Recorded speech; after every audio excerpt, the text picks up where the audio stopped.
ఒక్క గ్యాడ్జెట్‌ని తయారు చేయడానికి 5126 ప్రోటోటైప్స్ తయారు చేసి ఫెయిల్ అయ్యాడు. అయినా సరే వదలలేదు. తరాలు గుర్తుండే చరిత్ర రాయాలంటే నరాలు తెగేలా కష్టపడాలని చెప్పి నిరూపించాడు. ఇదొక ట్రెడిషనల్ వాక్యూమ్ క్లీనరు. దీంతో ఫ్లోర్ క్లీన్ చేస్తుంటే సడెన్‌గా ఒక్కొక్కసారి సక్షన్ అనేది పోతుంది. అలా చాలా సార్లు జరగడంతో విసుగొచ్చి అసలు ఇది ఎందుకు ఇలా జరుగుతుందని చెప్పి ఆ వాక్యూమ్ క్లీనర్‌ని ఓపెన్ చేసి చూసాడు. కేవలం ఈ వాక్యూమ్ క్లీనర్‌కి ఉన్న బ్యాగ్ వల్లే ఇలా జరుగుతుందని తెలుసుకున్నాడు. అలా బ్యాగ్ లేకుండా వాక్యూమ్ క్లీనర్ ఉంటే సక్షన్ అనేది పోదని తెలుసుకొని బ్యాగ్ లేని వాక్యూమ్ క్లీనర్‌ని తయారు చేయాలని చెప్పి ఫిక్స్ అయ్యాడు. అలా ఫస్ట్ ప్రోటోటైప్స్‌ని తయారు చేయడం మొదలుపెట్టాడు. ఒకటి తయారు చేశాడు.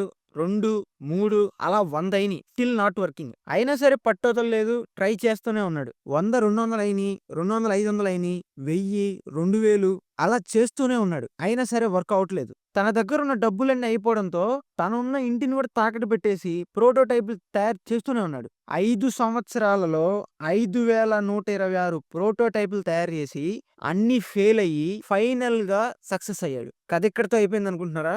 అసలు కథ ఇప్పుడే మొదలైంది. తను చేసిన ఇన్వెన్షన్‌ని ప్రొడ్యూస్ చేయడానికి ఏ వాక్యూమ్ క్లీనర్ కంపెనీ ఒప్పుకోలేదు. కారణం ఇప్పటి వరకు వాక్యూమ్ క్లీనర్ కంపెనీస్ ఈ ట్రెడిషనల్ వాక్యూమ్ క్లీనర్స్‌కుండే రిప్లేస్‌మెంట్ బ్యాగ్స్‌ని అమ్మి డబ్బులు సంపాదించేవాళ్ళు. ఇప్పుడు ఇతగాడు తయారు చేసిన వాక్యూమ్ క్లీనర్ అనేది మార్కెట్‌లోకి రిలీజ్ అయిందనుకో, బ్యాగులమ్మి డబ్బులు సంపాదించిన అవకాశం అనేది పోయిద్ది. దానివల్ల అందరూ లాస్ అయిపోతారు. అందుకని చెప్పి దీన్ని ప్రొడ్యూస్ చేయడానికి ఏ ఇన్వెస్టర్ ముందుకు రాలేదు. అలా అని మనోడు ఆగాడంటే లేదు. పెద్ద పెద్ద కంపెనీలు లేవు.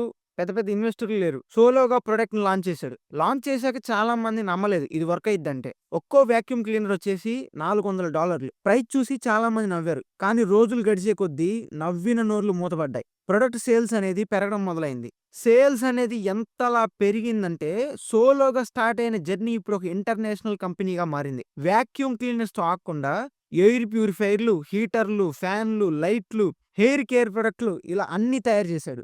ప్రెజెంట్ 2025లో ఈ కంపెనీ నెట్‌వర్త్ $1460 కోట్ల. మనం ఇప్పటి వరకు మాట్లాడుకుంటున్న కంపెనీ పేరేంటో తెలుసా? డైసన్.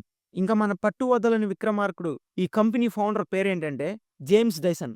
పట్టుదల ఉంటే ఏదైనా సాధించొచ్చని జేమ్స్ డైసన్ నిరూపించాడు. స్టోరీ చాలా ఇన్స్పైరింగ్‌గా ఉంది కదా! మన దగ్గర ఇలాంటి స్టోరీస్ చాలా ఉన్నాయి. రోజు ఒక్కొక్కటిగా చెప్పుకుందాం. ప్రతిరోజు ఒక్కో స్టోరీ విందాం. అవన్నీ మిస్ అవ్వకుండా ఉండాలంటే ఈ ఛానెల్‌ని సబ్స్క్రైబ్ చేసుకోండి. అలాగే ఈ వీడియోకి ఒక లైక్ ఎయండి. Bye bye.